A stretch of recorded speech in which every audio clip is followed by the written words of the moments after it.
श्रीमद् भगवत गीता अध्याय 2 सांख्य योग। जय श्री कृष्णा। दोस्तों, जीवन तो हर कोई जीता है, परंतु इसको सही तरीके से जीने का सलीका किस किस को आता है, यही ध्येय है हमारी इस गीता का। मैं सांवर चौधरी भगवान श्री कृष्ण को प्रणाम करते हुए अपना कर्म शुरू करता हूँ। तो आप लोग भी इसमें शामिल हो जाइए और संपूर्ण एकाग्रता के साथ आखिर तक ध्यानपूर्वक सुनिए। तो पहले अध्याय में आपने अर्जुन का विषाद, दुख तथा परेशानी को जाना। अब भगवान श्री कृष्ण अर्जुन के उन तमाम प्रश्नों के उत्तर देंगे। इस अध्याय का नाम है सांख्य योग। इस अध्याय में अर्जुन की कायरता तथा उसके भ्रम को लेकर विश्लेषण किया गया है। यहाँ से शुरुआत होती है उस ज्ञान की जिसके लिए भगवत गीता दुनिया का सबसे महानतम ग्रंथ तथा ज्ञान का भंडार माना जाता है। संजय उवाच तं तथा कृपयाविष्टं श्रुपूर्णाकुलेक्षणं विषीदन्तीमिदं वाक्यम् उवाच मधुसूदनः।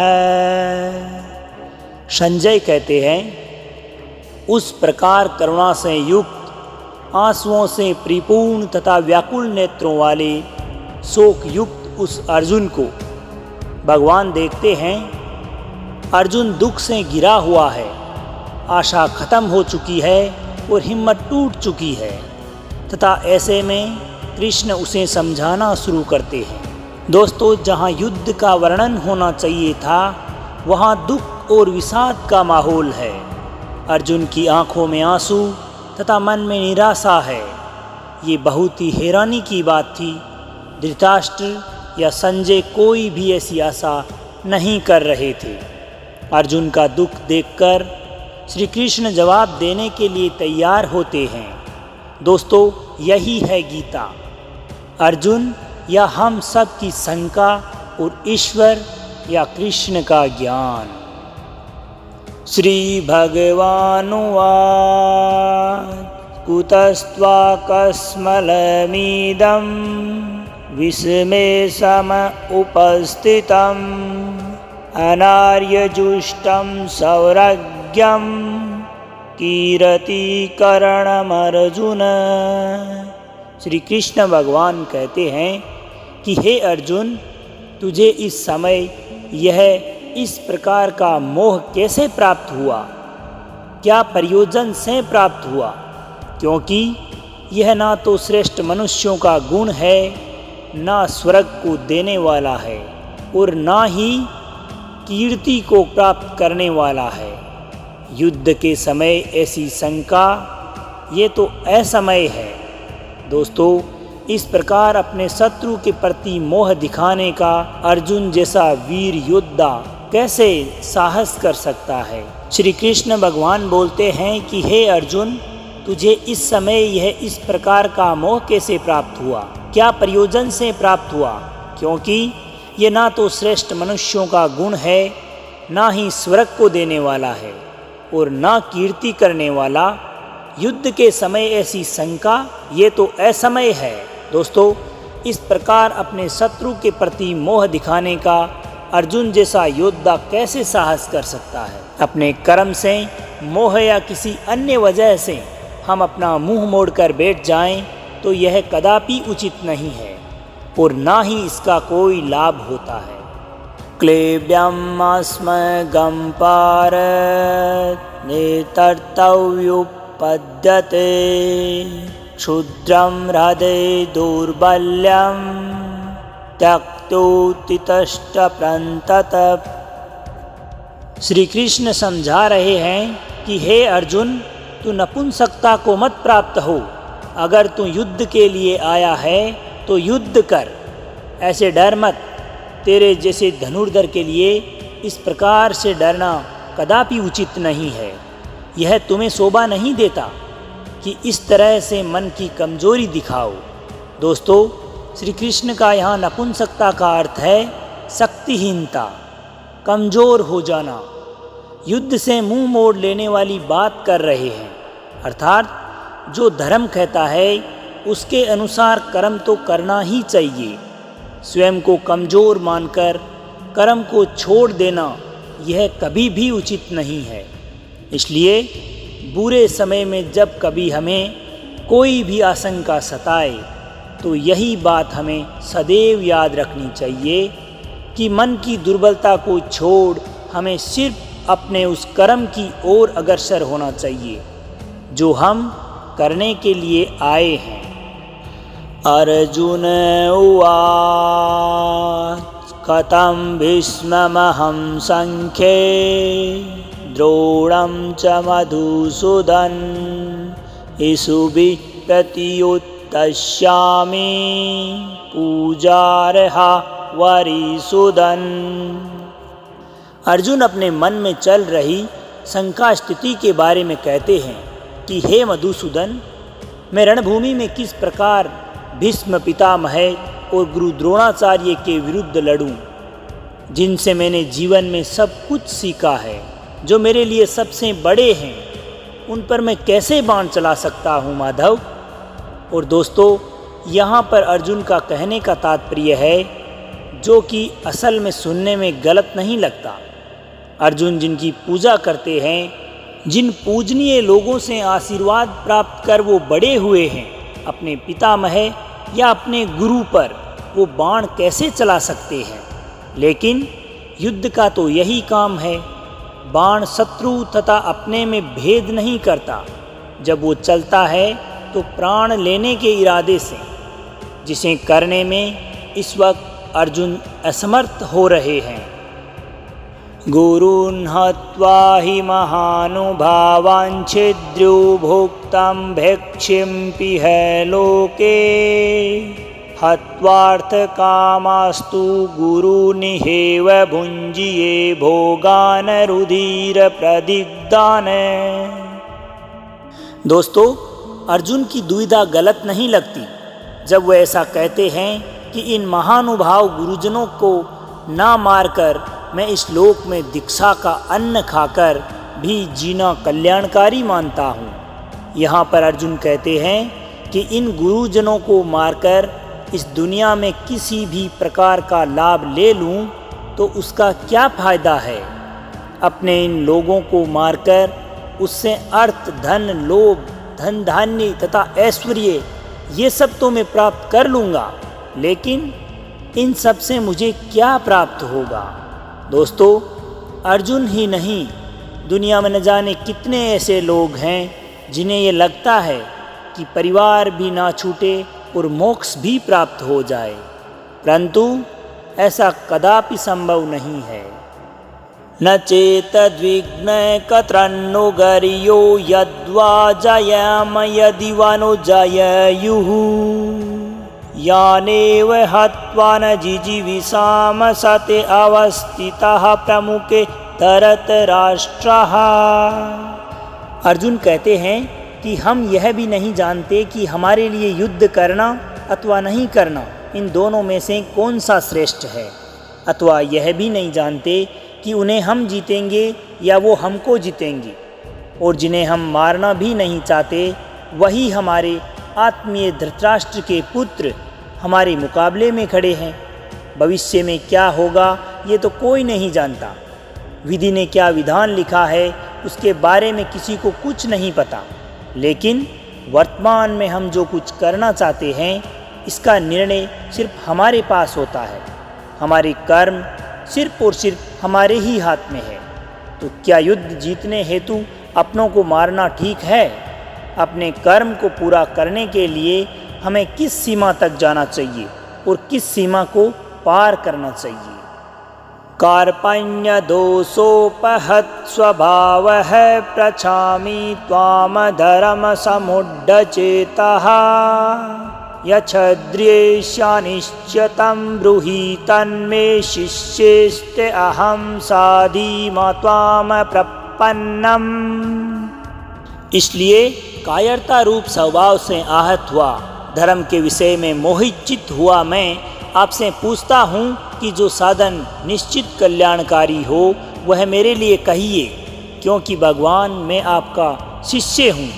दोस्तों, कमज़ोर क्षणों में अक्सर हम डर जाते हैं, जिससे कन्फ्यूजन का भाव हमारे अंदर उत्पन्न होता है। हम असमंजस की स्थिति में पड़ जाते हैं, जिस प्रकार अर्जुन कन्फ्यूज है। कायरता का दोष वह अपने ऊपर ले रहे हैं और तभी तो यह कहते हैं कि श्री कृष्ण मैं आपका शिष्य मात्र हूँ, मैं अपने आप को आपके समक्ष पूर्णता से समर्पण करता हूँ। अब आप बताइए, ऐसे समय में गुरु ही एकमात्र सहारा होता है दोस्तों, और गुरु से कुछ भी छुपाना नहीं चाहिए। खुलकर अपने हृदय के भाव, अपनी शंका, अपने दुख, परेशानी, चिंता सब कुछ सामने रख देना चाहिए। अगर ऐसा करेंगे तभी तो आपको मार्गदर्शन मिलेगा। नहि प्रपश्यामि ममापनुद्यद्युच्छकमुच्छोषणम् इन्द्रियाणाम् अवाप्य भूमावसपत्रमद्यं राज्यं सुराणामपि चाधिपत्यम्। अर्जुन आगे कहते हैं कि जीतने पर उनको जमीन मिल जाएगी, धन धान्य मिलेगा, नाम होगा, परंतु इन सब के मिलने के बाद उनका ये दुख कम नहीं होगा जो उन्हें अभी महसूस हो रहा है। यही बात है दोस्तों, जब अपनों का दुख सताता है तो आप किसी भी तरह का लाभ, आराम, ऐश कुछ नहीं देखते। और उससे भी बड़ी बात यह है कि अगर आप शोक में हैं, दुख में हैं, किसी परेशानी में हैं, तो जब तक उस दुख का निवारण नहीं करेंगे, उसके होने की वजह ढूंढ नहीं लेंगे, उसका उपाय ढूंढ नहीं लेंगे, तब तक दुनिया का कोई भी सुख आपको आराम नहीं दे पाएगा। संजय उवाच एवमुक्तव्या ऋषिकेशं गुडाकेशः प्रन्तप न योच्छे इति गोविन्दमुक्त्वा तूष्णीं बभूवः। संजय धृतराष्ट्र से बोलते हैं कि हे राजन, इस युद्ध को जीतने वाले अर्जुन अंतर्यामी श्री कृष्ण को फिर कहते हैं कि मैं युद्ध नहीं करूँगा। यह स्पष्ट कहकर चुप हो जाते हैं। अर्थात निद्रा हमारी प्राकृतिक आवश्यकता है, इस पर दुनिया में आज तक किसी ने विजय हासिल नहीं की है। अर्जुन को ऐसा महान माना जाता था कि उसने निद्रा पर भी विजय प्राप्त कर ली थी। और वही अर्जुन निद्रा तो नहीं पर अपने कर्मों पर, अपने डर तथा अपने दुख से हारता हुआ नजर आ रहा है। अगर किसी समय न जाने कौन सी दुर्बलता हम पर हावी हो जाए और हम उसे दुर्बलता के चलते हार मान लें, ये कहना बड़ा मुश्किल है। जब अर्जुन के साथ ऐसा हुआ दोस्तों, तो हमारे साथ भी हो सकता है। लेकिन अर्जुन उस दुर्बलता को जीतकर आगे बढ़ा था। तमुवाच ऋषिकेशः प्रसन्नीव भारत सेनयोरुभयोर्मध्ये विषीदं तमीदं वचः। धृतराष्ट्र की उत्सुकता बढ़ रही है। ये तो स्वाभाविक है कि एक पिता होने के नाते धृतराष्ट्र किसको जिताना चाहते थे, तो कहने की आवश्यकता नहीं है। युद्ध में तो भाग नहीं ले रहे थे, परंतु युद्ध के एक एक बात को, एक एक क्षण को वह जानना चाह रहे थे। संजय बताते हैं कि हे भारतवंशी धृतराष्ट्र, दोनों सेनाओं के मध्य शोक करते हैं अर्जुन, और उनके सामने है अंतर्यामी श्री कृष्ण, जो हंसते हुए अर्जुन को यह वचन बोल रहे हैं। एक तरफ डरा हुआ शोकग्रस्त ये बालक अर्जुन है, और दूसरी तरफ त्रिकालदर्शी भगवान श्री कृष्ण। श्री कृष्ण को इसलिए छलिया भी कहा जाता था। रोते हुए के सामने इस तरह कौन हंसता है। और श्री कृष्ण हंसते थे क्योंकि उन्हें वह पता था जो किसी को नहीं पता था। श्री भगवानुवाच अशोच्यानन्येव शोचस्त्वं प्रज्ञावादामश्च भाससे गतासुननगत्यात्मनो तसुसश्च नानुशोचन्ति पंडिताः। श्री कृष्ण का गीता ज्ञान अब यहाँ से आरंभ हो रहा है। दोस्तों, भगवान बोले कि हे अर्जुन, तुम ऐसे मनुष्यों के लिए शोक करता है जो कि शोक करने योग्य ही नहीं है, और पंडितों की भांति मुझसे बातें करता है, परंतु जिनके प्राण चले गए हैं उनके लिए और जिनके प्राण नहीं गए हैं उनके लिए भी शोक नहीं किया करते। कृष्ण का ज्ञान अंतिम सत्य है। वह अर्जुन से कहते हैं कि तुम पंडितों की तरह बातें भी कर रहे हो, ज्ञानियों की भांति बातें भी कर रहे हो। जो पंडित अथवा ज्ञानी होते हैं वह किसी के जीवित रहने अथवा जीवित नहीं रहने पर कोई किसी प्रकार का शोक अथवा दुख प्रकट नहीं किया करते। इस दुनिया में किसी भी बात का शोक या दुख प्रकट नहीं करना चाहिए। न त्वेवाहं जातु न सं न त्वं नेमे जनाधिपः न चैव न भविष्यामः सर्वे मये मतपरम्। हे अर्जुन, ना तो ऐसा है कि मैं किसी काल में नहीं था, तू नहीं था अथवा ये राजा लोग नहीं थे, और ना ही ऐसा है कि आगे आने वाले समय में नहीं रहेंगे। ऐसा कोई समय नहीं था जिस समय अर्जुन नहीं था, कृष्ण नहीं था, बाकी के राजा लोग नहीं थे। हम आते हैं और जाते हैं, यह समय का खेल चलता रहता है। ये बात अर्जुन अथवा हमारे जैसे दुनियादारी की बातों में उलझे लोगों के लिए समझना बहुत मुश्किल है दोस्तों। और इसी दुनियादारी की उलझन से भगवान श्री कृष्ण हमें बाहर निकालना चाह रहे हैं। ये तो समय चक्र का फेर है दोस्तों, यह सदैव चलता ही रहेगा। इसमें हमारे जैसे, अर्जुन के जैसे, श्री कृष्ण के जैसे लोग होते हैं। आने वाले समय में भी हम तीनों होंगे और इसी प्रकार का ये खेल फिर से होगा। देहिनो अस्मिन् यथा देहे कौमारं यौवनं जरा तथा देहांतर प्राप्तिरधीरस्तत्र न मुह्यति।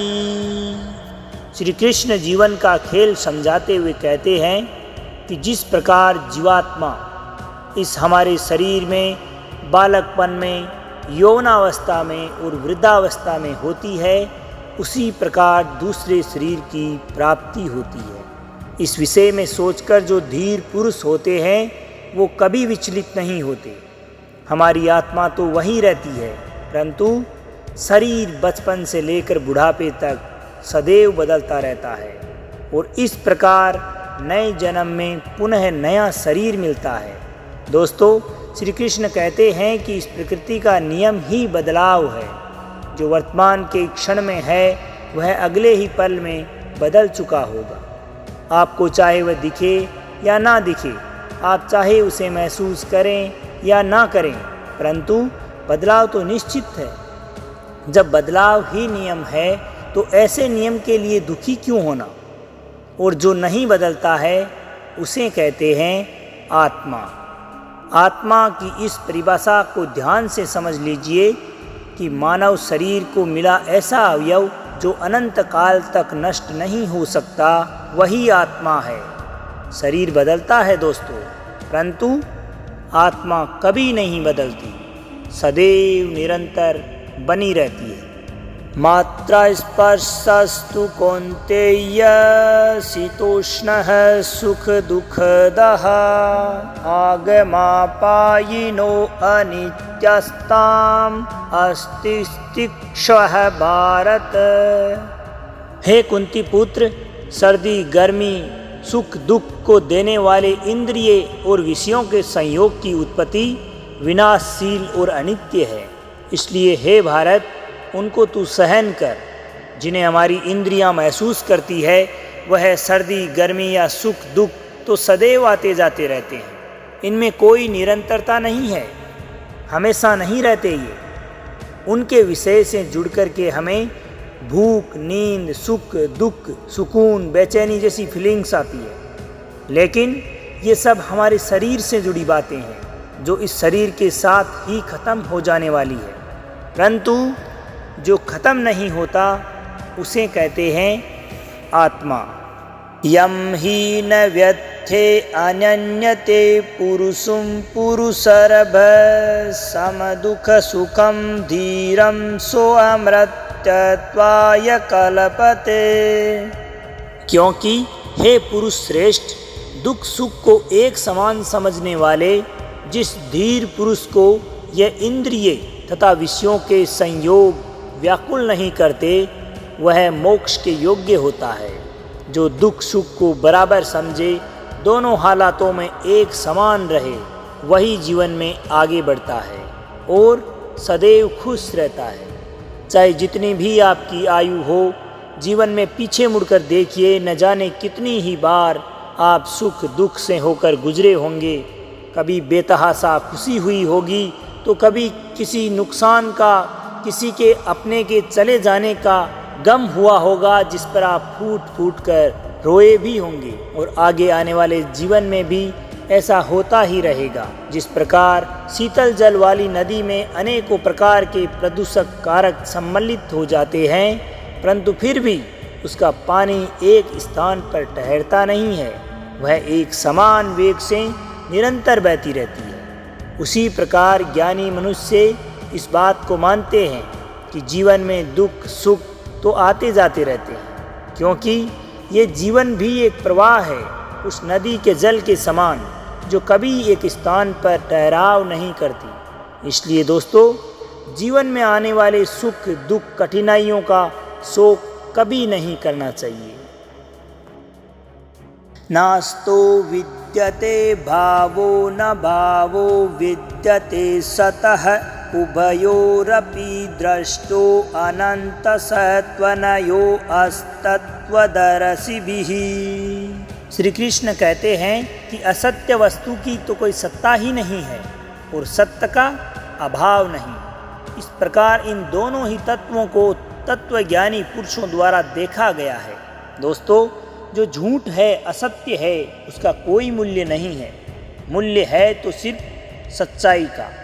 समझदार लोग इस बात को समझते हैं, जिसका आना जाना लगा रहे, उस वस्तु के लिए कोई क्या शोक करे, क्या दुख करना उस चीज़ का जिसका कोई ठहराव ही नहीं है। जीवन में सुख गया तो दुख आने के लिए दरवाजे पर तैयार खड़ा है।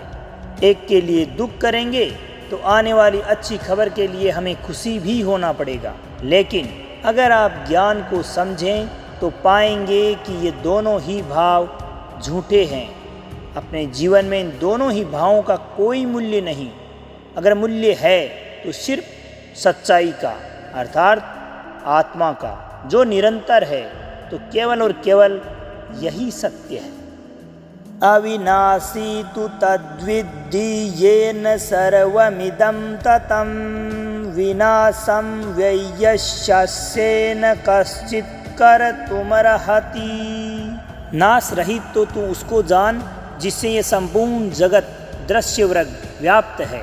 इस अविनाशी का विनाश करने में कोई भी समर्थ नहीं है। मतलब स्थायी तो वही है जिसमें ये संपूर्ण संसार, पूरी दुनिया समाई हुई है, जो सबसे बड़ा सत्य है। बाकी सब तो आता जाता रहता है। सिर्फ यह सच्चाई ही हमेशा के लिए निरंतर रहने वाली है। इस बात को समझने में कठिनाई आ सकती है दोस्तों। ऐसा भी लग सकता है कि समझ में नहीं आ रहा, लेकिन इसे समझे बगैर कोई हल भी तो नहीं है। हमारी आत्मा ही दुनिया की सबसे बड़ी सच्चाई है। यही आत्मा हमारे भीतर है, और जब यह आत्मा बाहर है तो पूरी दुनिया में हमें जो भी दिखाई देता है ना, वह सब इसी में समाया हुआ है। अंतवंत इमे देहा नित्यशोक्ता शरीरिण है अनासीनो अप्रेमेयस्य तस्माद्युद्धस्व भारत। सबसे बड़ी सच्चाई अगर कुछ है तो वह है हमारी आत्मा, जो सदैव अमर रहने वाली है। बाकी सब तो मिटने वाला है। ये हमारा शरीर, ये भाव, ये सब कुछ नष्ट हो जाने वाला है। कृष्ण कहते हैं कि हे भारतवंशी अर्जुन, युद्ध कर, क्योंकि यह आत्मा अमर है, इसका मरना संभव नहीं है। इसलिए आत्मा को सबसे बड़ी सच्चाई कहा गया है। महापुरुष इसी एकमात्र सच्चाई को समझने में अपना पूरा ध्यान और जीवन इसी में लगा देते हैं। कृष्ण का कहना है कि आत्मा अमर है और यह शरीर नाशवान, और यही सच्चाई है, तो शोक किस बात का करना। य एनं वेत्ति हन्तारं यश्चैनं मन्यते हतम् उभौ तौ न विजानीतो नायं हन्ति न हन्यते। जो मनुष्य इस आत्मा को मारने वाला समझता है तथा जो इसको मरा हुआ मानता है, वे दोनों ही नहीं जानते, क्योंकि यह आत्मा वास्तव में न तो किसी को मारती है और न किसी के द्वारा मारी जाती है। अर्थात आत्मा सिर्फ होती है, उसका होना ही सत्य है, बाकी कुछ नहीं। यह तो अज्ञान ही है जो हमें यह सोचने पर मजबूर करता है कि हमने किसी को मार दिया या हम किसी को मार देंगे। अपने अहंकार में यह समझते हैं कि हम न जाने क्या क्या कर सकते हैं या बहुत कुछ कर चुके हैं। यह केवल अपनी नादानी और अज्ञानता मात्र है। न जायते म्रियते व कदाचिन्नायं भूत्वा भविता व न भूयः अजो नित्ये शाश्वतोऽयं पुराणो न हन्यते हन्यमाने शरीरे। श्री कृष्ण आगे समझाते हैं कि यह आत्मा किसी काल में न तो जन्मती है और न ही मरती है तथा न ही उत्पन्न होकर फिर से होने वाली है, क्योंकि यह अजन्मा, नित्य, सनातन और पुरातन है। शरीर के मारे जाने पर भी ये नहीं मरती है। आत्मा प्रत्येक काल में निरंतर बनी रहती है, बाकी सब कुछ आता है और चला जाता है। आत्मा कल, आज और कल हमेशा रहेगी। गीता की सबसे गंभीर बात का ये मोल है दोस्तों, कि जब कुछ नहीं था तब आत्मा थी, और जब कुछ नहीं होगा तब भी सिर्फ आत्मा ही होगी। आत्मा को छोड़कर सब कुछ बदलेगा, आएगा और चला जाएगा। वेदा विनाशिनं नित्यं य एनमजं व्यं खतं स पुरुषः पार्थ कं घातयति हन्तिकम्। हे प्रतापुत्र अर्जुन, जो पुरुष इस आत्मा को नाश रहित, नित्य, अजन्मा और अव्यय मानता है, वह पुरुष कैसे किसी को मरवाता है और कैसे किसी को मारता है। इस बात को मानता है कि आत्मा ही सबसे बड़ा सत्य है, वह किसी को कैसे मार सकता है या कैसे किसी को मरवा सकता है। बात को समझने का मतलब है कि ब्रह्म रूपी सत्य को समझना। ब्रह्म को समझना, सत्य से अधिक हम झूठ को महत्व देते हैं, आत्मा से अधिक हम इस नश्वर शरीर को महत्व देते हैं। ये जो नाशवान शरीर मिट्टी से बना हुआ है और अग्नि में जलकर अंततः है इसी मिट्टी में विलीन होना है, हम इसी को महत्व देते हैं, आत्मा को नहीं, जो हमेशा थी, सदैव और निरंतर बनी रहेगी। इसलिए हमें महत्व देना है तो वह आत्मा को। वासांसि जीर्णानि यथा विहाय नवानि गृह्णाति नीरो अप्राणि तथा शरीराणि विहाय जीर्णान्यानि संयाति नवानि देहि। जिस प्रकार मनुष्य पुराने वस्त्रों को त्याग कर दूसरे नए वस्त्रों को ग्रहण करता है, वैसे ही जीवात्मा पुराने शरीरों को त्याग कर दूसरे नए शरीरों में प्रवेश को प्राप्त करती है।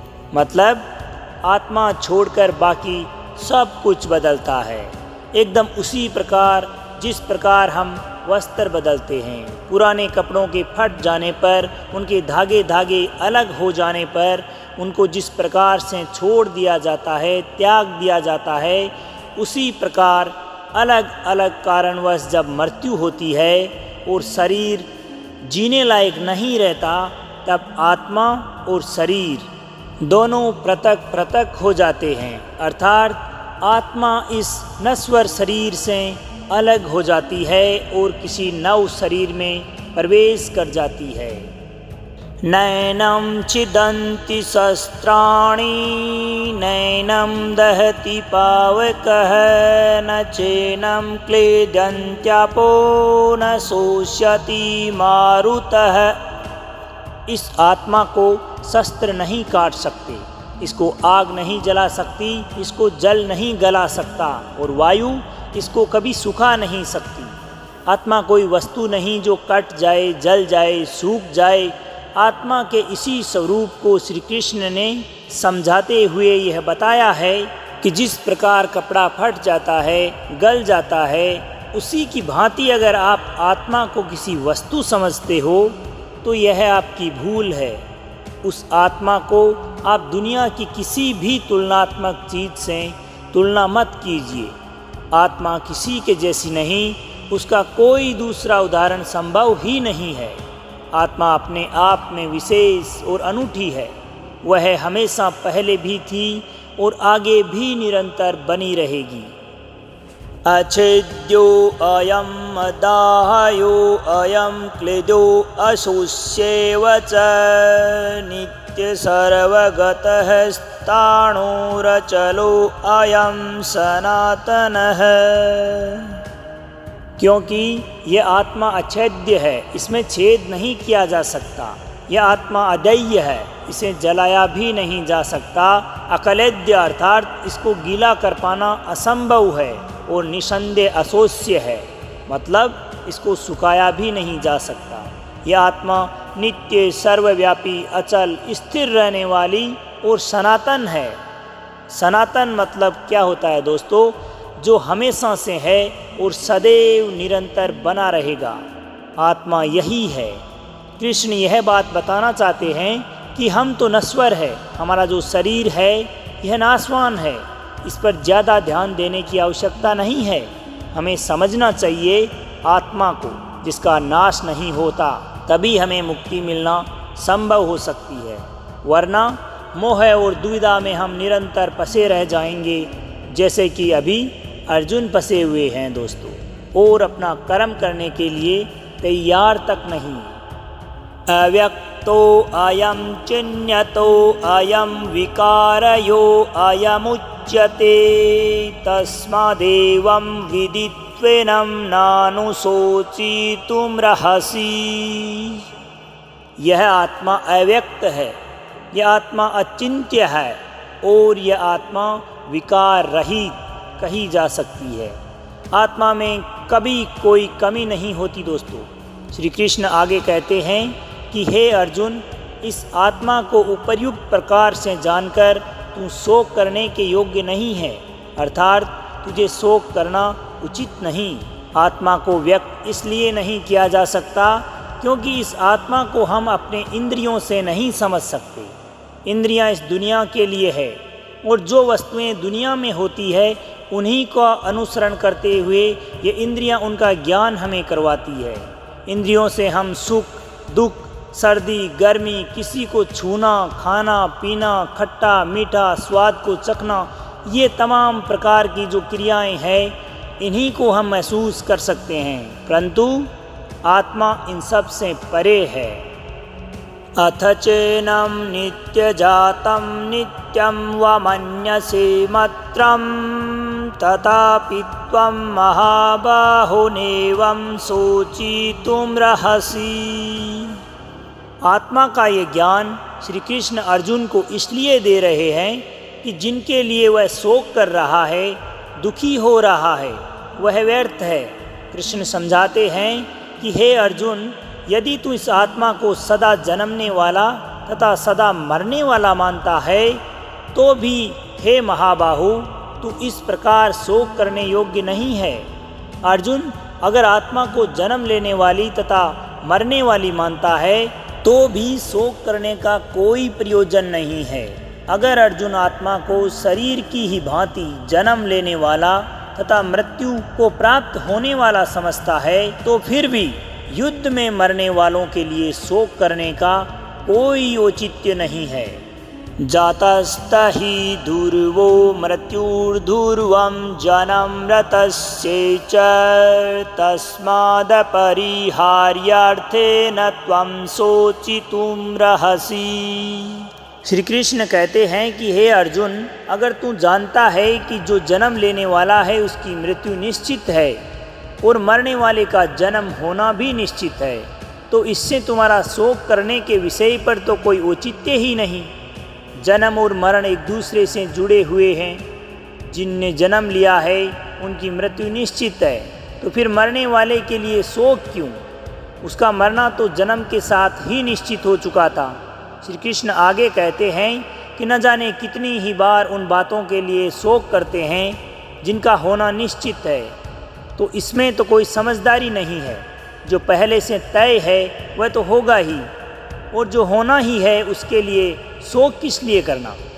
शोक करके अपने आप को दुर्बल अथवा कमज़ोर बनाने की क्या आवश्यकता है? अव्यक्तादीनि भूतानि व्यक्तं ध्यानि भारत, अव्यक्तनिधनान्येव तत्र का परिवेदना। हे अर्जुन, संपूर्ण प्राणी जगत जन्म से पहले अप्रकट था, जिनका कोई अस्तित्व नहीं था, और मरने के बाद भी अप्रकट हो जाना है, अर्थात उनका अस्तित्व इस जगत से मिट जाना है। सिर्फ और सिर्फ इस बीच के काल में ही प्रकट होता है, तो शोक किस बात का करना? हमारा होना या किसी का भी होना उसके जन्म और मृत्यु के बीच का एक चरण मात्र है, तो फिर शोक किसके लिए करना?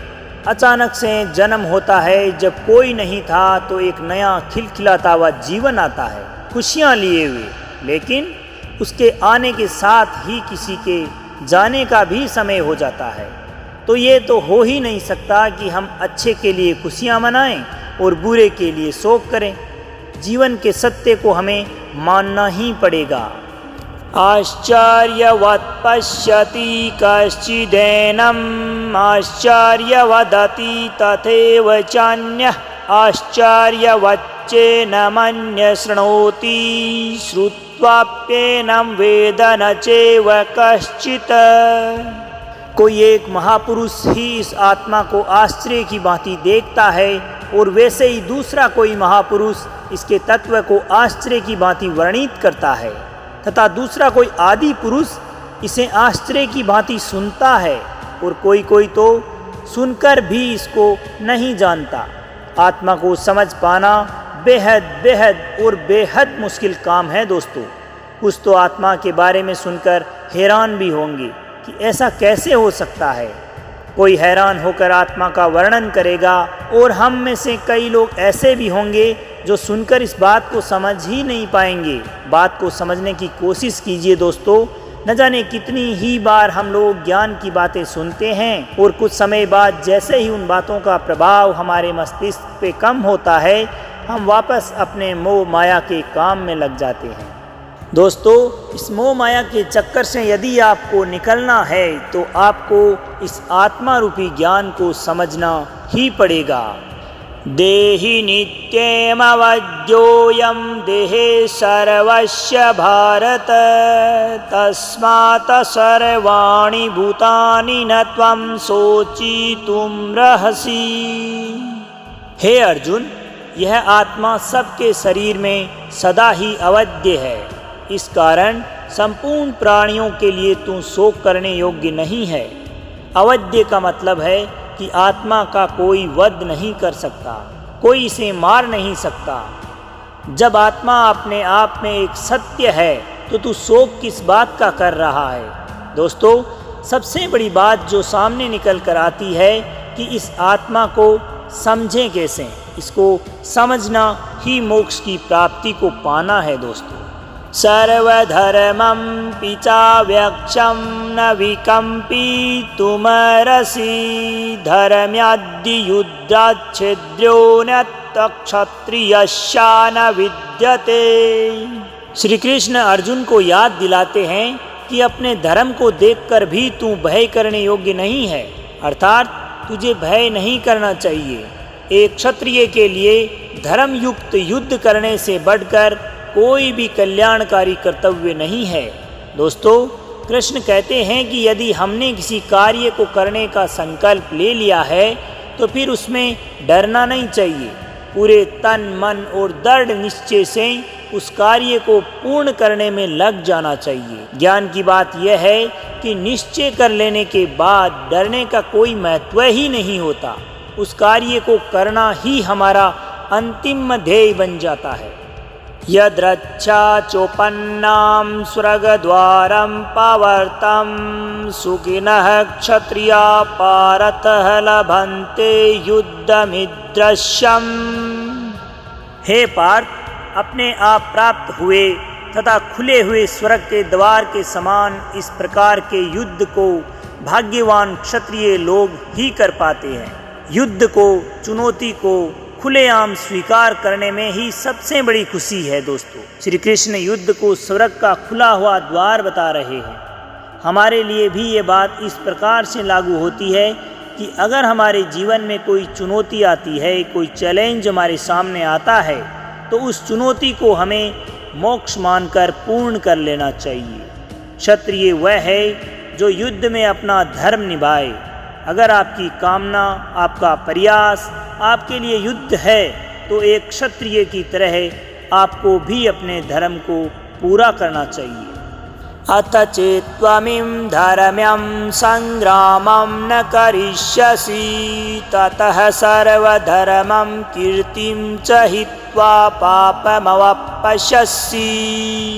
किंतु यदि तू इस धर्म युक्त युद्ध को नहीं करेगा तो स्वधर्म और कीर्ति को खोकर पाप को ही प्राप्त होगा। कृष्ण चेतावनी दे रहे हैं कि यदि हमने चैलेंज और चुनौती को स्वीकार करने से मना कर दिया है, युद्ध को स्वीकार नहीं किया, तो फिर उसके बदले में सिर्फ पाप मिलेगा। हमारा स्वभाव हमें युद्ध करने की क्षमता तथा शक्ति प्रदान करता है, और अगर हमारा स्वभाव हमें युद्ध करने से दूर ले जाता है, इसका मतलब है हम धर्म से दूर जा रहे हैं, और धर्म से दूर जाने का मतलब हम पाप के भागीदार हो रहे हैं।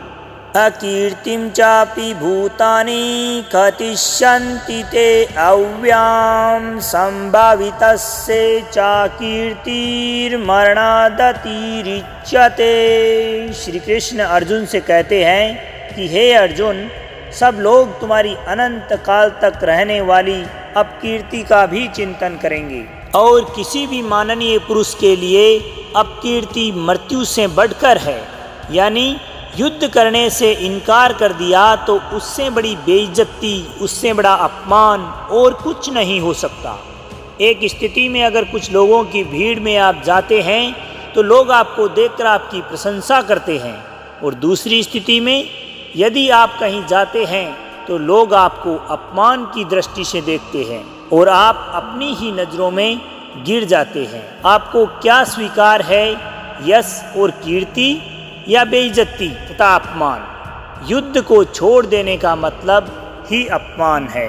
भयाद्रणादुप्रान्तं मश्यन्ते त्वमहारतः येषां च त्वं बहुमतो भूत्वा यास्यसि लाघवम्।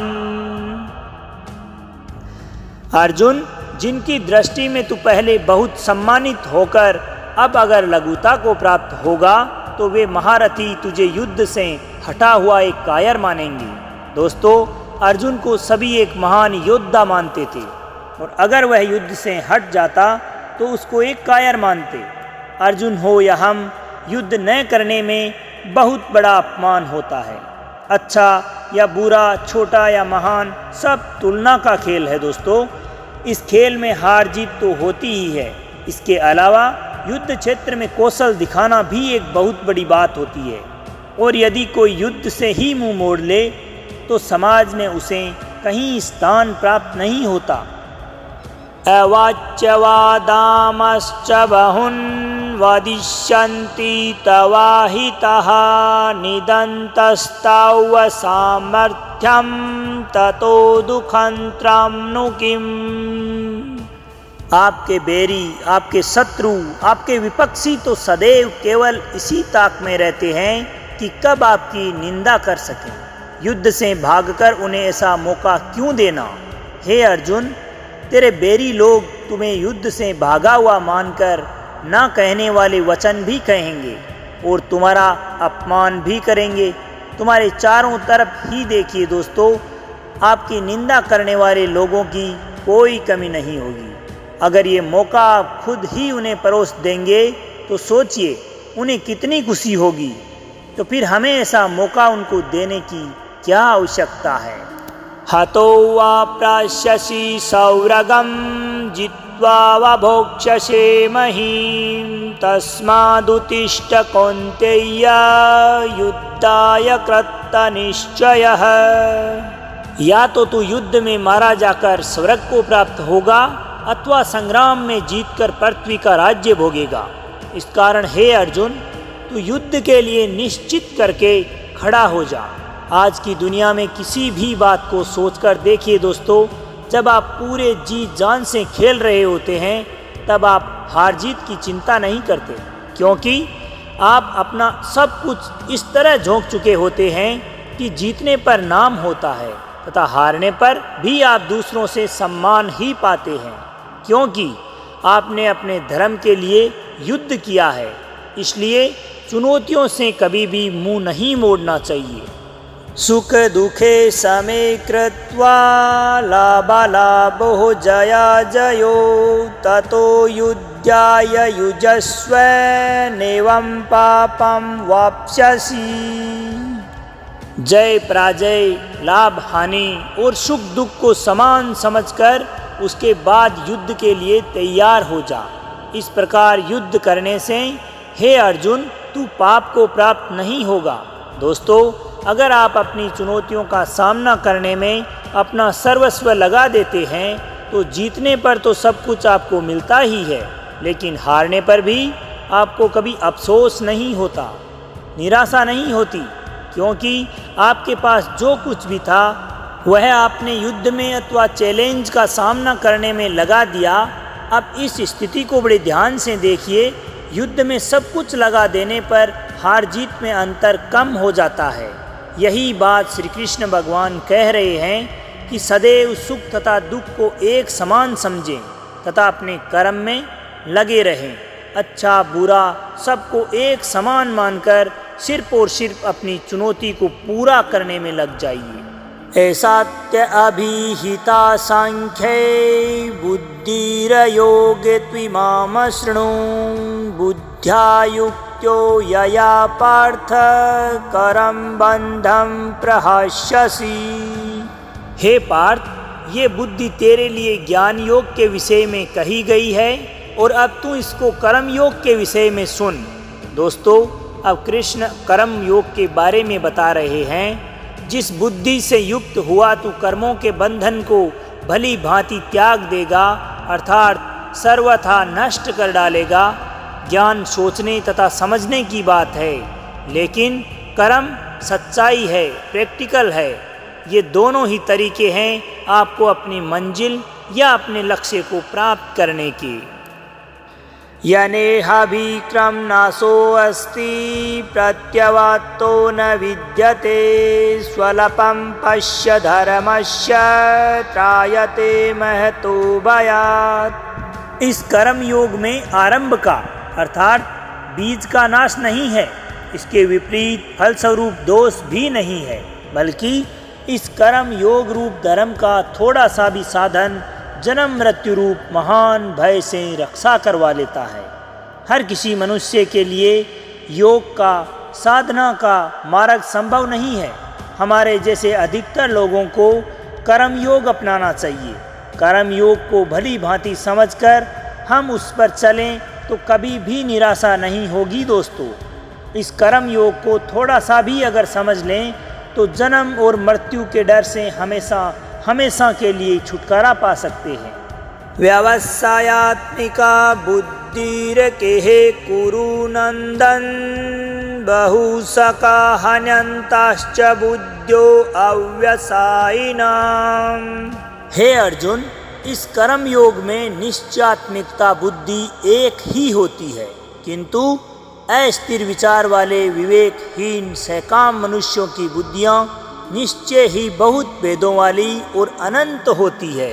अर्थात जो कोई निर्णय लेना हो तो बुद्धि एक ही होती है, लेकिन जहाँ सोच की, फैसले की तथा निर्णय की कमी हो वहाँ कई प्रकार की बुद्धियाँ काम करती है। समय रहते फैसला लेना हो तो बुद्धि सदैव एक रखनी चाहिए। यहाँ अनिर्णय की स्थिति के बारे में कहा गया है दोस्तों। जब कभी आप फैसला नहीं ले पाते, कोई डिसीजन नहीं ले पाते, तो न जाने कितनी ही दिशाओं में आपका ध्यान, आपकी बुद्धि जाती है। लेकिन अगर आप निर्णय कर लें, सोच लें, तो फिर उसके बाद उस कार्य को पूरा करने का ही एकमात्र प्रण होता है। और अगर ऐसा नहीं है तो ऐसा होना चाहिए। यामिमां पुष्पितां वाचं प्रवदन्ते विपश्चितः वेदवाद्रता पारथ नान्यदस्तीति वादिनः। हे अर्जुन, जो लोग भोगों में तन्मय हो रहे हैं, जो कर्म फल के प्रशंसक वेदवाक्यों में ही प्रीति रखते हैं, जिनकी बुद्धि में स्वर्ग ही परम प्राप्य वस्तु है और जो स्वर्ग से बढ़कर दूसरी कोई वस्तु ही नहीं समझता, यानी ऐसे लोग जो किसी कार्य को करने से पहले उससे होने वाले फायदे के बारे में ही सोचते हैं, तो वह काम नहीं स्वार्थ होता है। उस कार्य को कर्म नहीं कह सकते। जो लोग ऐसा करते हैं, श्री कृष्ण उन्हें कर्म योग का प्रशंसक बता रहे हैं। तो आप अकर्मी होने से बचिए और निस्वार्थ भाव से अपने कर्म में लगे रहिए। कामात्मानः स्वर्गपरा जनम करम फलप्रदां क्रिया विश्लेष बहुलां भोगेश्वरे गतिं प्रति। ऐसे लोगों को श्री कृष्ण ढोंगी बताते हैं। वो कहते हैं कि हे अर्जुन, ऐसा कहने वाले वे अविवेकी जन इस प्रकार की जिस पुष्पित वाणी अर्थात दिखाऊ शोभायुक्त वाणी को कहा करते हैं, जो वाणी जन्म रूप कर्म फल देने वाले एवं भोग तथा ऐश्वर्य की प्राप्ति के लिए नाना प्रकार की बहुत सी क्रियाओं का वर्णन करने वाली है।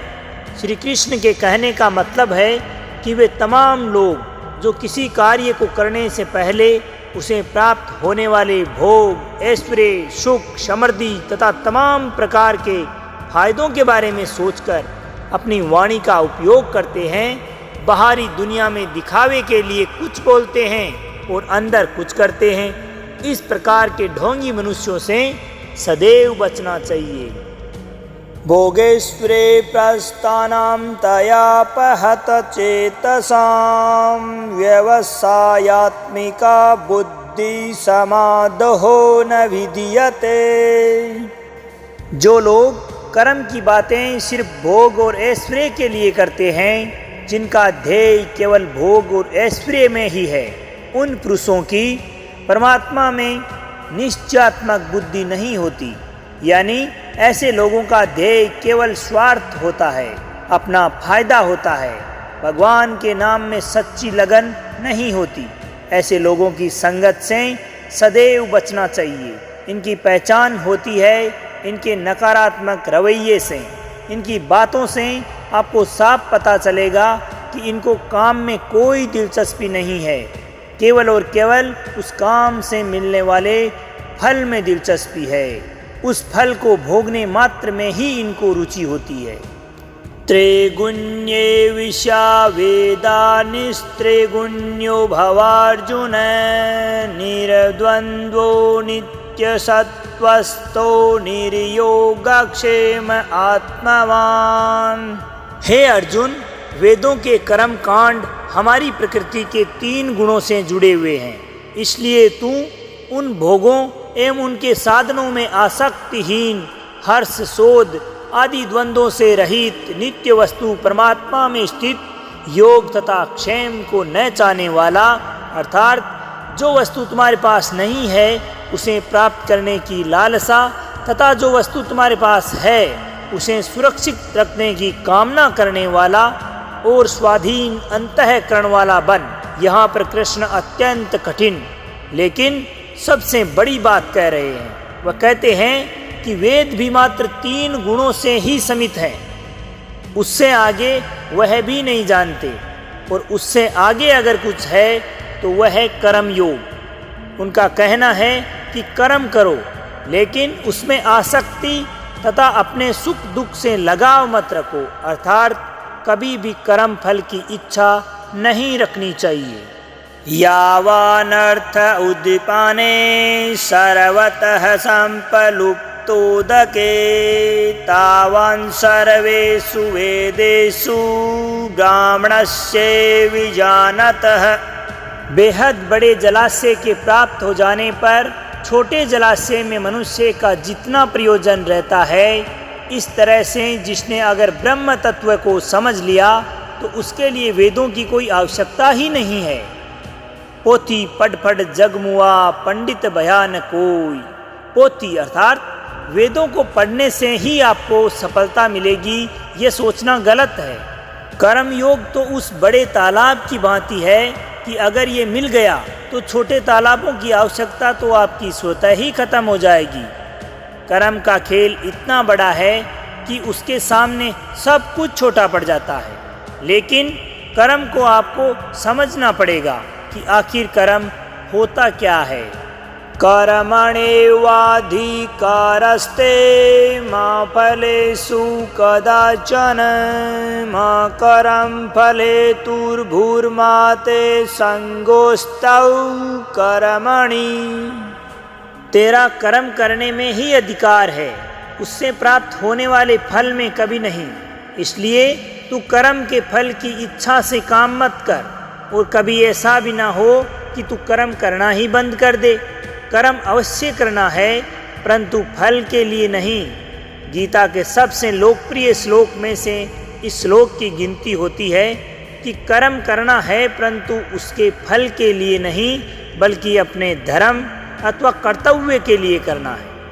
योगस्थः कुरु कर्मणि संगते कृत्वा धनंजय सिद्ध्यद्धि सिद्ध्यौ समो भूत्वा सामत्वं योग उच्यते। श्री कृष्ण कर्म को समझा रहे हैं।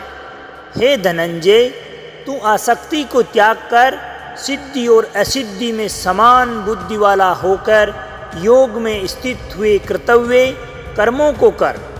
कर्म के फल की इच्छा मत कर, और ऐसा नहीं करना कि कर्म करने में भी इच्छा ना हो। यही निष्काम कर्म की कुंजी, कर्म का सार है। कर्म को करने पर क्या फल मिलेगा, यह सोचे बिना तू अपने धर्म और कर्तव्य हेतु अपने कार्य को पूरा कर। दूरेण हैव्रम करम बुद्धि योगा धनंजय बुद्धौ शरणम अनिच्छकर्पणा फल हेतवः। कर्म के फल की इच्छा को त्याग कर जो निष्काम कर्मयोगी होता है, वह पाप पुण्य से दूर हो जाता है। जो फल की इच्छा से कर्म करता है, उन्हें सदैव असफल होने से डर लगा रहता है, और इसीलिए वह अपने कर्म को अच्छे से नहीं कर पाते, और अगर फिर उनको फल की प्राप्ति हो भी जाती है तो वह उसी में उलझा रहता है। इसलिए हमें बुद्धि योग के शरण में आना चाहिए। लगन सिर्फ काम में और भगवान में रखनी चाहिए, तभी हमारी बुद्धि एक निश्चित दिशा में काम कर पाती है। बुद्धि युक्तो जहाति है उभे सुकृत दुष्कृते तस्माद्योगाय युजस्व योगः कर्मसु कौशलम। बुद्धि योग की शरण में आने से बिना फल की इच्छा के कर्म करने वाला इसी दुनिया में पाप से मुक्त हो जाता है। हे अर्जुन, तू समत्व योग कर्म में लग जा। यहाँ समत्व योग का मतलब है कि कोई भी ऐसा कार्य इसके बारे में आपकी एक समान बुद्धि इस प्रकार से हो कि चाहे ये काम होने पर मुझे फल की प्राप्ति हो अथवा नहीं, इससे मुझे कोई फर्क नहीं पड़ता। इस कार्य को करना मेरा कर्तव्य है और यही मेरा धर्म है। इसी सोच को समस्त योग कहा जाता है। इसलिए बस तू अपना कर्म, अपना कर्तव्य करता रहे। कर्म जम बुद्धि युक्ता ही फलम त्यक्ता मनीषिणः जनम बंध विनीर मुक्ता पदम गच्छन्त्य नामयम्। एक साधारण मनुष्य कर्म करके उसके फल को ग्रहण कर खुश होता है, प्रसन्न होता है और तत्पश्चात दूसरे फल के लालच में फिर से पुनः लग जाता है। इसमें फल के बारे में सोचना मात्र ही प्रधान है और यही गलत बात है। अगर आप अपनी सारी शक्ति, क्षमता और इच्छा सिर्फ कर्म करने में लगाएं तथा फल को भूल जाएं, तो क्या होगा? आपका ध्यान केवल और केवल आपके कर्म में होगा, आपके कर्तव्य में होगा। आप उस कर्म को बेहतर ढंग से कर पाएंगे, आपकी तरक्की होगी। और बात रही फल की, तो सोच कर देखिए, अगर आपने कर्म किया है तो फल आखिर जाएगा कहाँ? यदा ते मोह कलीलं बुद्धिरव्यतितरिष्यति तदा गन्तसि निर्वेदं श्रोतव्यस्य श्रुतस्य च। कर्म के फल का मोह हो या रिश्तों का मोह, चाहे धन तथा ऐश्वर्य का मोह हो, यह मोह ही हमें फंसाता है। जब हमारी बुद्धि मोह के दलदल में फंस जाती है, तब स्वतः ही परमात्मा के पास जाने की राहें खत्म हो जाती है। रिश्ते, धन, ऐश्वर्य बुरे नहीं हैं, उनसे मोह रखना बुरा है।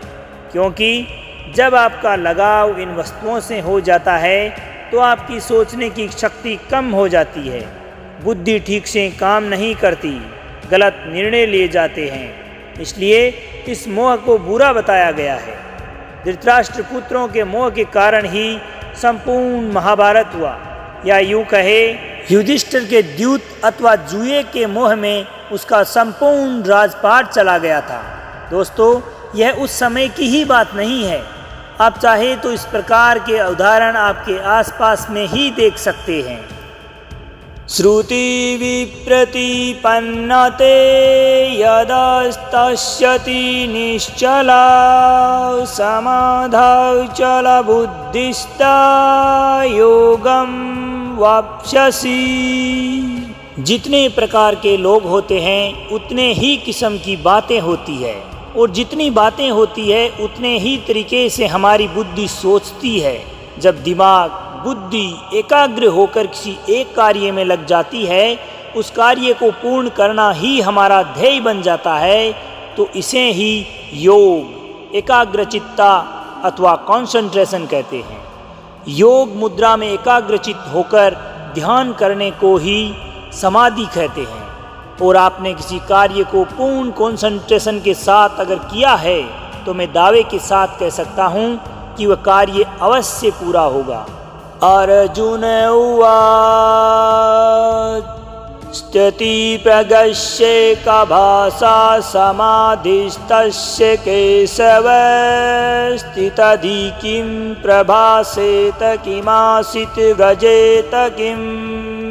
अर्जुन पूछते हैं कि हे माधव, समाधि में लीन हुए परमात्मा को प्राप्त स्थिर बुद्धि पुरुष के क्या लक्षण होते हैं?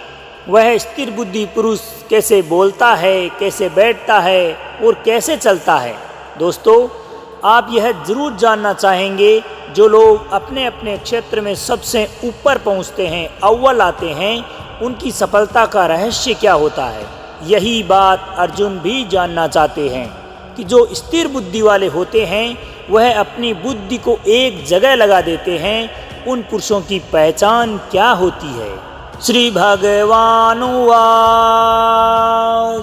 प्रजहाति यद कामन सर्वान् पार्थमनोगतान् आत्मैवात्मना तुष्टः स्थितप्रज्ञस्तदुच्यते। श्री भगवान बोले, हे अर्जुन, जिस काल में ये पुरुष मन में स्थित संपूर्ण कामनाओं को भली भांति त्याग देता है और आत्मा से आत्मा में ही संतुष्ट हो जाता है, उस काल में वह स्थित प्रज्ञ कहा जाता है। भगवान श्री कृष्ण ने बताया था कि आत्मा ही सबसे बड़ी सच्चाई है। मोह, इच्छा या कामना को त्यागना ही आत्मा के पास आने का नाम है। जिसको संतुष्टि तथा शांति के लिए किसी दूसरे पर आश्रित नहीं रहना पड़ता, वही अपनी कामना का त्याग कर सकता है। दोस्तों, जरा सोचिए कि आपको अपनी खुशी तथा शांति के लिए किसी अन्य की आवश्यकता पड़ सकती है। दुखे स्वनुद्विग्नमना सुखे सुविगत स्पृह वितराग भय क्रोधस्थिति धीर मुनिरुच्यते। किसी मनुष्य के जीवन में कितना ही बुरा घटित हो जाए, उसके मन में दुख ना हो तथा अच्छा घटित हो तो उसका मन शांत रहे, उसी से पागल ना हो। गुस्सा, डर तथा प्रेम सब कुछ एक ही भाव से और एक ही समान महसूस करता हो, उस मनुष्य की बुद्धि को स्थिर माना जाता है और वही मुनि अथवा योगी कहलाता है। अच्छी खबर पर खुश हो जाना और बुरी पर उदास, ये तो स्वाभाविक है। यदि किसी जानवर को भी हम कुछ खाने के लिए दे देते हैं तो वह खुश हो जाता है, और अगर हम छीन लेते हैं तो वह बुरा मान जाता है। लेकिन इन सब से जो ऊपर उठ जाता है, अलग अलग अवस्थाओं में जो अपने स्वयं के हालात नहीं बदलता, यानी कि उसकी बुद्धि स्थिर है, वह मनु है, वह एक योगी कहलाने के लायक है।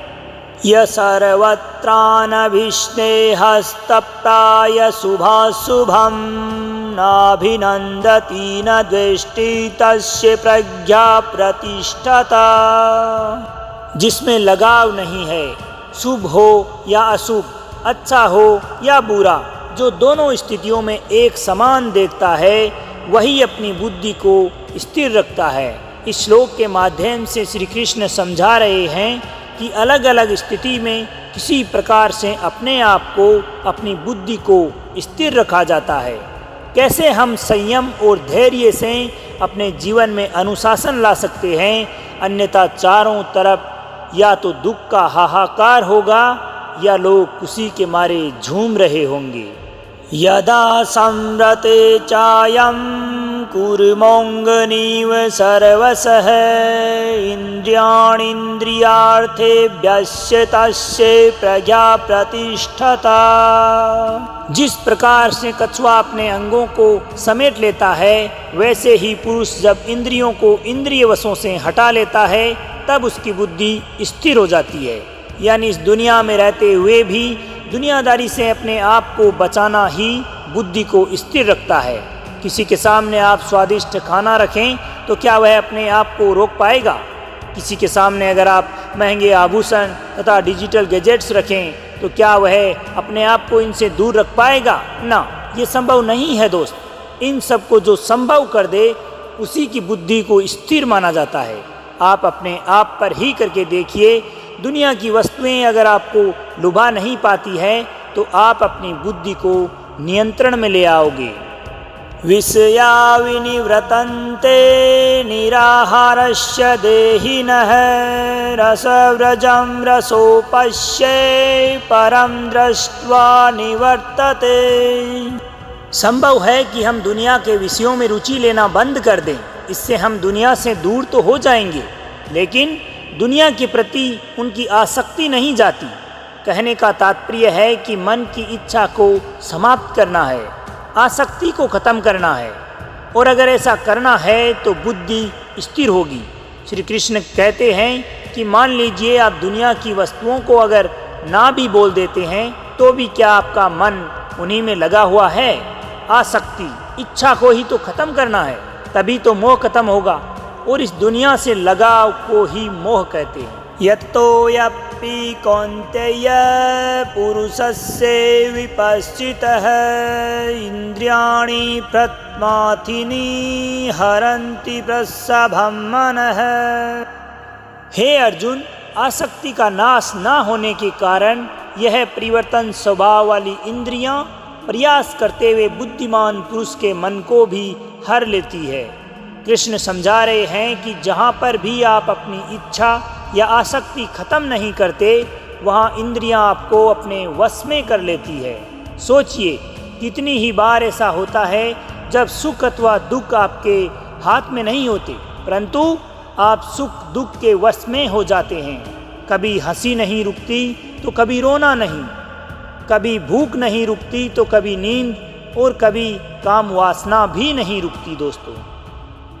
तानि सर्वाणि संयम युक्त आसीत मत्प्रह वसे हि यस्येन्द्रियाणि तस्य प्रज्ञा प्रतिष्ठिता।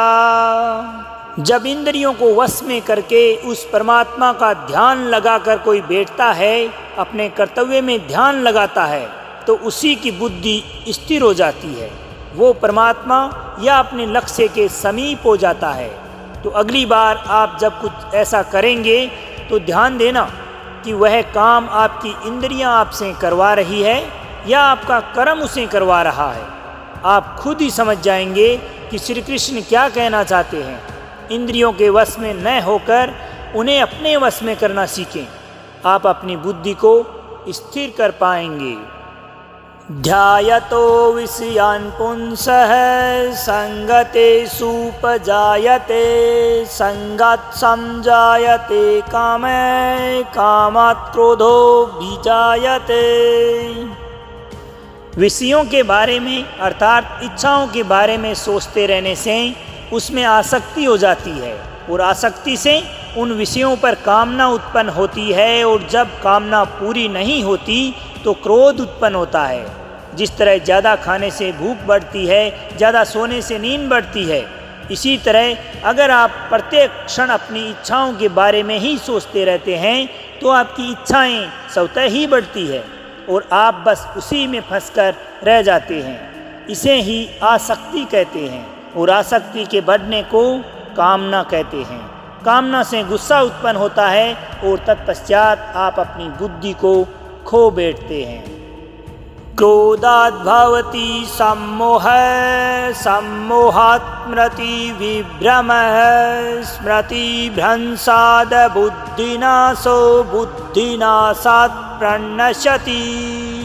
अर्थात सोचने की शक्ति क्षीण हो जाती है। क्रोध से अत्यंत मूढ़ भाव उत्पन्न हो जाता है। मूढ़ भाव से स्मृति में भ्रम हो जाता है, हम कुछ याद भी नहीं रख सकते। स्मृति भ्रमित हो जाने से बुद्धि अर्थात ज्ञान शक्ति का नाश हो जाता है। जब कुछ याद नहीं रख पाएंगे तो ज्ञान किसी काम में नहीं आएगा, बुद्धि बेकार हो जाएगी और बुद्धि का नाश हो जाने से यह पुरुष अपनी स्थिति से गिर जाते हैं। राग द्वेष वियुक्तेस्तु विषयान् इंद्रियश्चरन् आत्मौषर्विधेयात्मा प्रसादम् अधिगच्छति। जो मनुष्य अपनी इच्छाओं को, अपनी आसक्तियों को अपने नियंत्रण में रखता है, दोस्ती, शत्रुता, गुस्से या प्यार के बिना अपनी इंद्रियों को भटकने नहीं देता, अंतःकरण की प्रशंसा को प्राप्त होते हैं। लोगों को बाहरी नहीं, हार्दिक और अंदरूनी प्रशंसा होती है। आनंद, खुशी, शांति कहीं बाहर नहीं होते दोस्तों, हम इन्हें सदैव बाहरी जीवन में ढूंढते रहते हैं। लेकिन ऐसा कहा गया है कि मोको कहाँ ढूंढे रे बंदे, मैं तो तेरे पास। यानी ये सब जो शांति, प्रेम, प्यार, सद्भावना, ये तमाम प्रकार के अच्छे गुण अपने अंतःकरण में ही समाहित होते हैं। प्रसादे सर्व दुखानां हानिरस्योपजायते प्रसन्न चेतसो हायसु बुद्धि परवतिष्ठते। अंतःकरण की प्रसन्नता होने पर, अंदर से प्रसन्नता होने पर दुख खत्म हो जाते हैं और ऐसे प्रसन्न चित्त कर्मयोगी की बुद्धि शीघ्र ही चारों तरफ से हटकर केवल और केवल एक परमात्मा में स्थिर हो जाती है। दोस्तों, आप केवल अपने लक्ष्य के बारे में सोचिए। आप प्रयास कीजिए कि संपूर्ण संसार में अपने लक्ष्य को ही सर्वश्रेष्ठ कैसे बनाया जा सकता है और उसको पूर्ण करने में लग जाइए। लक्ष्य के बारे में सोचिए मत, बस पूर्ण तन्मयता के साथ उस कार्य को करने में लगे रहिए और फिर देखिए किस प्रकार से आपको आत्मीय शांति प्राप्त होती है। नास्ति बुद्धिर्युक्तस्य न चायुक्तस्य भावना न चाभाव्यतः शांतिर्शान्तस्य कुतः सुखम्। जो पुरुष अपने मन अथवा अपनी इंद्रियों को नहीं जीत पाते, उनमें निश्चयात्मिकता बुद्धि नहीं होती। ऐसे लोग कभी सटीक निर्णय नहीं ले पाते, क्योंकि ऐसे मनुष्य के अंतःकरण में भावना ही नहीं होती। भावना रहित मनुष्य को जीवन में शांति नहीं मिलती, और शांति रहित मनुष्य को खुशी कैसे मिल सकती है? क्योंकि बीमार आदमी के लिए क्या अच्छा खाना और क्या बुरा खाना, उसे कुछ अच्छा नहीं लगता। जो मनुष्य के अंदर होता है वह बाहर आता ही है। जब आपके अंदर शांति ही नहीं होगी तो आप आनंद कभी नहीं ले पाओगे। इंद्रियाणाम हि चरतां यन्मो अनुविद्यते तदस्य हरति प्रज्ञां वायुरनावमिव वशी। जिस प्रकार जल में चलने वाली नाव को वायु हर लेती है, जैसे हवा पानी में चलती हुई नाव की दिशा बदल देती है, वैसे ही विषयों में भी चलती हुई इंद्रियों में से अपना मन जिस इंद्रिय के वश में रहता है, वह एकमात्र इंद्रिय इस आयुक्त हुए पुरुष के मन को हर लेती है। अगर वह क्रोध में है तो और कुछ भी नहीं सोच पाएगा, और अगर प्रेम में है तो उसे प्रेम के अलावा कोई दूसरी किसी चीज़ की सुध भी नहीं रहेगी।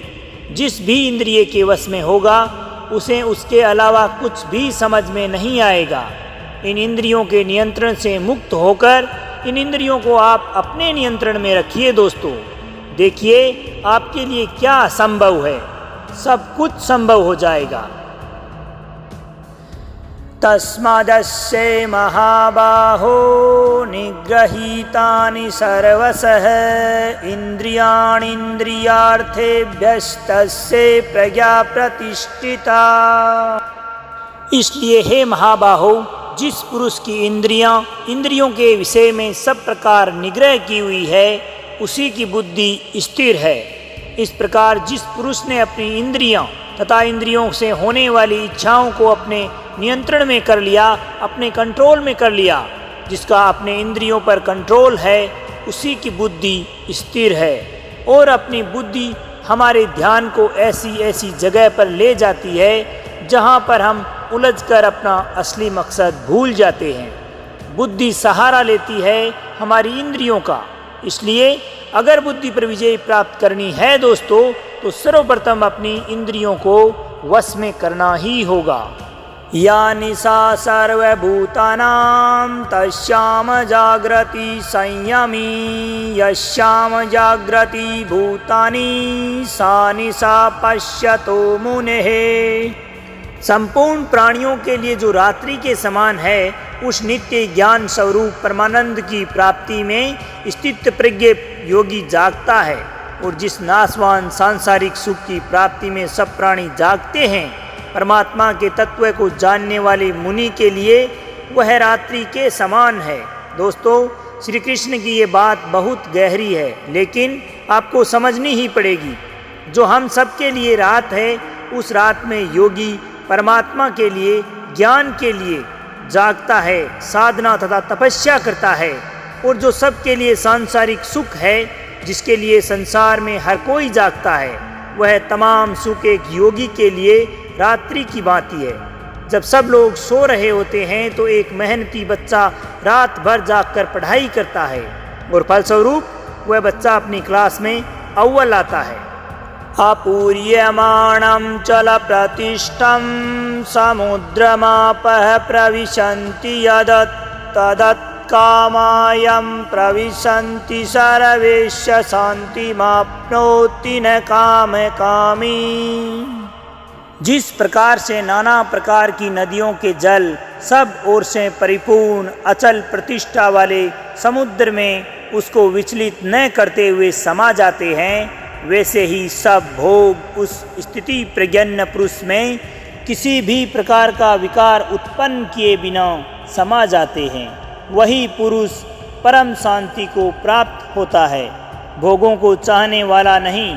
नदियाँ जब समुद्र में मिलती है तो समुद्र को विचलित नहीं करती। दोस्तों, इस प्रकार से स्थिर बुद्धि वाले पुरुष में सारी इच्छाएं, सारे भोग समा जाते हैं और उसे कदापि विचलित नहीं कर पाते। कई बार किसी के लिए कुछ कह देने पर आपको बुरा लगता है, आप अपना आपा खो देते हैं। इसका मतलब आपका अपने ऊपर नियंत्रण, कंट्रोल नहीं है।